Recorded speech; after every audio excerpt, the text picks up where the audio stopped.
पृथ्वी का केंद्र घूमता है गर्म और ठोस लोहे का अंदरूनी गोला, जिसकी वजह से धरती का मैग्नेटिक फील्ड और गुरुत्वाकर्षण बल बनता है। ऐसा केंद्र के एक दिशा में घूमने की वजह से होता है। अगर यह घुमाव कुछ देर रुक जाए और उसके बाद दूसरी दिशा में पलट जाए तो क्या होगा? क्या धरती पर भयानक भूकंप आएंगे? गुरुत्वाकर्षण शक्ति खत्म हो जाएगी, मैग्नेटिक फील्ड पलट जाएगी। असल में वैज्ञानिकों और भूकंप विज्ञानियों ने मिलकर पता लगाया है कि धरती का कोर अपने घूमने की दिशा में बदलाव करने की तैयारी में है। उससे पहले वह एक ब्रेक लेगा, यानी घुमाव रुकेगा। इसे लेकर नेचर जियो साइंस में रिपोर्ट छपी है। धरती के केंद्र का घुमाव ऊपरी सतहों की स्थिरता को तय करता है, लेकिन इसके घुमाव में करीब 70 साल के बाद बदलाव आता है। अब वही बदलाव होने वाला है। धरती का केंद्र अपने घुमाव की दिशा बदलने की तैयारी में है। इसे सुनकर लग सकता है कि धरती फट जाएगी, प्रलय आ जाएगा, लेकिन ऐसा नहीं है। इस घुमाव के कुछ सेकंड्स के लिए रुकने और दूसरी दिशा में बदलने से पृथ्वी की सेहत पर असर नहीं पड़ेगा। यह एक मॉडल है जो वैज्ञानिकों ने काफी स्टडी के बाद बनाया है, ताकि वो धरती के केंद्र का बाकी दुनिया के साथ संबंध समझ सके। बीजिंग स्थित पीकिंग यूनिवर्सिटी के भूकंप विज्ञानी डॉक्टर जिया ओडोंग सोंग ने कहा कि हमारे ग्रह के अंदर एक ग्रह है, इसलिए उसके घुमाव की जानकारी होना जरूरी है।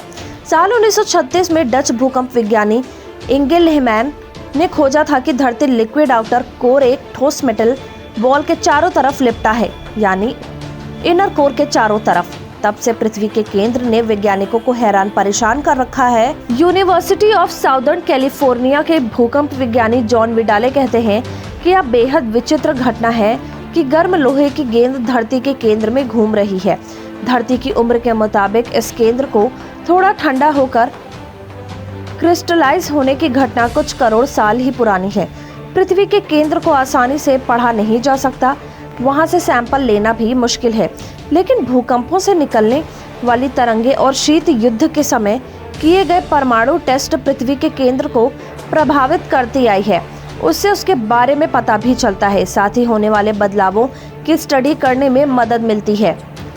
वैज्ञानिकों का अंदाजा है कि गर्म लोहे की घूमती हुई ये लोहे और निकल से बनी ये बॉल, यानी केंद्र करीब 2011 किलोमीटर लंबी है। यह इतनी गर्म है जितनी सूरज की सतह।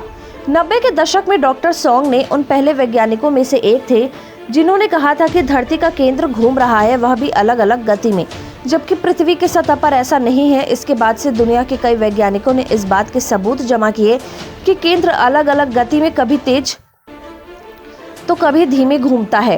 केंद्र घूमता क्यों है? सोंग ने बताया कि इसके पीछे की वजह है इनर कोर के ऊपर मौजूद आउटर कोर से बनने वाला दबाव। लिक्विड आउटर कोर ठोस लोहे को अपनी तरफ खींचता रहता है। इससे निकलने वाली तरंगें मेटल को हिला देती हैं, जिससे ताकतवर गुरुत्वाकर्षण पैदा होता है। यही शक्ति इनर कोर के घुमाव को धीमा करती है। डॉक्टर सोंग के स्टडी के मुताबिक आउटर और इनर कोर की लड़ाई के चलते हर 70 साल में केंद्र के घुमाव की दिशा में बदलाव आता है। इसे ऐसे समझ सकते हैं, मान लीजिए 1970 के शुरुआत में धरती की सतह की तुलना में इनर कोर नहीं घूम रहा था, लेकिन धीमे धीमे वह पूर्व की दिशा में घूमने लगता है। उसकी गति भी बढ़ने लगती है, सतह की गति से भी ज्यादा स्पीड में, लेकिन फिर उसकी गति में कमी आने लगती है।